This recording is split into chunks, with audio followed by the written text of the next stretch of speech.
कांग्रेस सांसद शशि थरूर ने मिस्र के शर्म अल शेख में हुए गाजा शांति सम्मेलन में भारत की भागीदारी पर सवाल उठाए हैं। थरूर ने कहा कि जहां विश्व के कई शीर्ष नेता मौजूद थे, वहां भारत की ओर से केवल विदेश राज्य मंत्री कीर्तिवर्धन सिंह का शामिल होना रणनीतिक दूरी का संकेत देता है। उन्होंने स्पष्ट किया कि यह व्यक्तिगत आलोचना नहीं बल्कि भारत की कूटनीतिक प्राथमिकताओं पर प्रश्न है।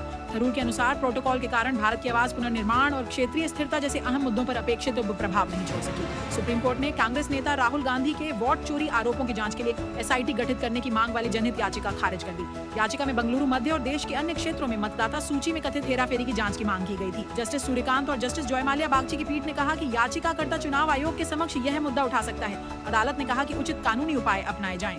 याचिका में मतदाता सूची की विश्वसनीयता और लोकतांत्रिक प्रक्रिया की अखंडता पर गंभीर सवाल उठाए गए थे। महाराष्ट्र राज्य चुनाव आयोग ने राष्ट्रीय चुनाव आयोग से विशेष गहन संशोधन एसआईआर प्रक्रिया जनवरी 2026 तक स्थगित करने का अनुरोध किया है। आयोग ने कहा कि अधिकारी स्थानीय निकाय चुनावों में व्यस्त रहेंगे, जिन्हें सुप्रीम कोर्ट ने 4 महीनों के भीतर संपन्न कराने का निर्देश दिया है। राज्य आयोग ने बताया कि वही अधिकारी जैसे उप संपादक और तहसीलदार दोनों प्रक्रियाओं में शामिल हैं, इसलिए मतदाता सूची के पुनर्निर्माण की यह प्रक्रिया टालना जरूरी है।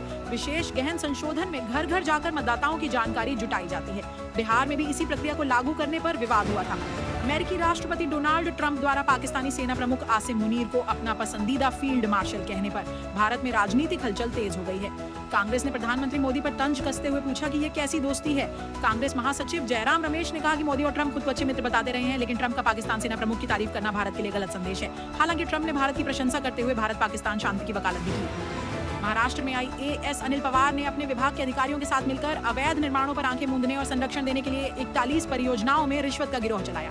प्रति वर्ग फुट 150 रुपए का कमीशन लिया गया, जिसमें पवार को 50 रुपए सीधे मिलते थे। ईडी की जांच में पता चला कि पवार ने परिवार और रिश्तेदारों के नाम पर संस्थाएं बनाकर यह धन सफेद किया। इस पैसे से उन्होंने सोना, हीरे, फार्म हाउस और अचल संपत्तियों में निवेश किया। ईडी ने कुल 44 करोड़ रुपए की संपत्तियां कुर्क की, साथ ही करोड़ों की नकदी और आभूषण जब्त किए।